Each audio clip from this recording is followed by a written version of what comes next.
Yan. So, syempre, gaya nung advice ko noon, ewan ko kung napanood yung mga video ko noon, paano ba hindi tamarin?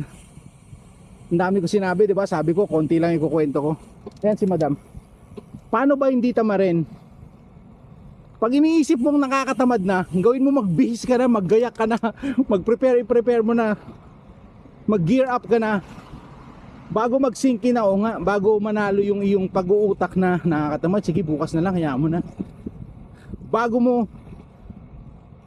mag-manifest yung iniisip mo na nakakatamad, magbihis ka na. Kasi once na nakabihis ka na, nakakatamad lang naman kasi mag-prepare eh. Yung ganyan. Pero once na nakabihis ka na, no choice ka na. Once na nag-start ka na mag-ride, mag-i-enjoy ka na.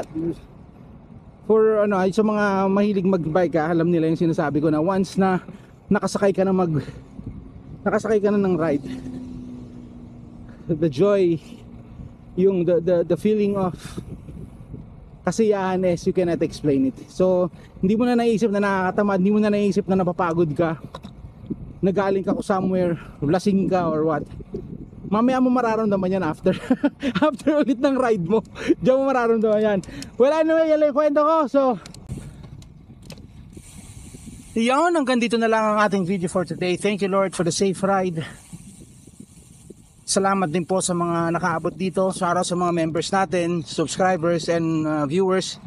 Yung man di pa man nakasubscribe, pasubscribe na po dyan. Thank you very much everyone. Until tomorrow, day 11 is done. May day 12 kaya we will see. We will wait and find out tomorrow kung I can ride tomorrow. Sa pang 60 kilometers natin. 60 kilometers sa day 12. Yo, let's go! So if you find this entertaining, interesting, and helpful, please like, share, and subscribe. Let's go. See ya!